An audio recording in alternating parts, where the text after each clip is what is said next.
নির্বাচন আগামী 9 সেপ্টেম্বর অনুষ্ঠিত হবে। শিক্ষার্থীরা খুবই আশঙ্কা প্রকাশ করছে, কারণ অধিকাংশ ডিপার্টমেন্টের এই সময়ের মধ্যে অনেকগুলো পরীক্ষা আছে, কারো ক্লাস টেস্ট, কারো মিড টার্ম, কারো বিভিন্ন ধরনের অ্যাসাইনমেন্ট, প্রেজেন্টেশন। তো এই যে আপনার নির্বাচন উপলক্ষে উৎসবমুখর পরিবেশ বিরাজ করছে, সে জায়গায় এই পরীক্ষার কারণে শিক্ষার্থীরা নির্বাচনী যে প্রচারণা এবং নির্বাচন কেন্দ্রিক যে অ্যাক্টিভিটিগুলো আছে সে জায়গায় তারা বাধাগ্রস্ত হচ্ছে। সে জায়গা থেকে আমরা বিশ্ববিদ্যালয়ের প্রশাসনকে জানিয়েছি, যেহেতু ডাকসু নির্বাচন সারা দেশের মানুষ আমাদের দিকে তাকিয়ে আছে এবং আমরা এর মাধ্যমে একটা গণতন্ত্রের নজির স্থাপন করতে চাই, সেই জায়গা থেকে যে পরীক্ষাগুলো আছে সেই পরীক্ষাগুলো 9 সেপ্টেম্বরের পরে যদি নিয়ে যাওয়া যায় তাহলে এটা সবার জন্য ভালো হবে।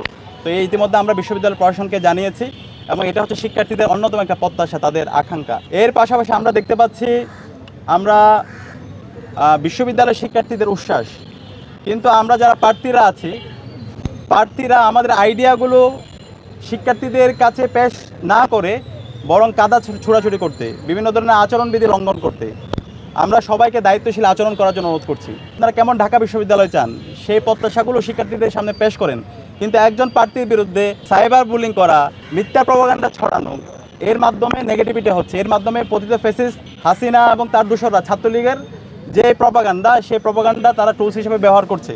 তো সে জায়গা থেকে আমাদের সবাইকে আমি দায়িত্বশীল আচরণ করার জন্য অনুরোধ করব। বিজনেস ফ্যাকাল্টির শিক্ষার্থীরা অসংখ্য সমস্যার মধ্যে দিয়ে যাচ্ছে।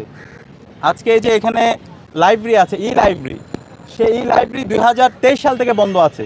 এখানকার 6000 শিক্ষার্থী এবং অনাবাসিক যে শিক্ষার্থীরা আছে তারা সিঁড়িতে বসে, তারপর হচ্ছে যে বাইরে লাউঞ্জে বসে তাদেরকে পড়াশোনা করতে হচ্ছে। তো এটা তো বিশ্ববিদ্যালয়ের প্রধান কাজ, যে লাইব্রেরি ফ্যাসিলিটি দেওয়া, এটা একটা মৌলিক কাজ।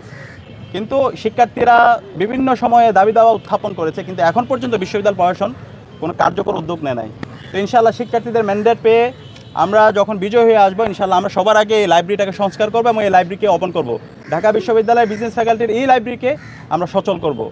এবং এর পাশাপাশি এখানে যে ক্যান্টিন আছে সেই ক্যান্টিনের যে খাবার এবং খাবারের যে দাম অনেক বেশি এবং শিক্ষার্থীদের সাথে এক ধরনের বাণিজ্য করা হয়।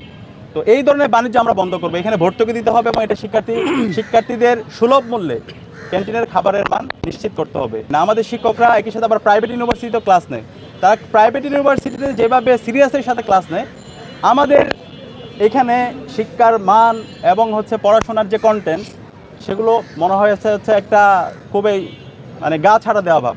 তো সেই জায়গা থেকে আমাদের যে ইশতেহার সেই প্রস্তাবনা অবশ্যই থাকবে।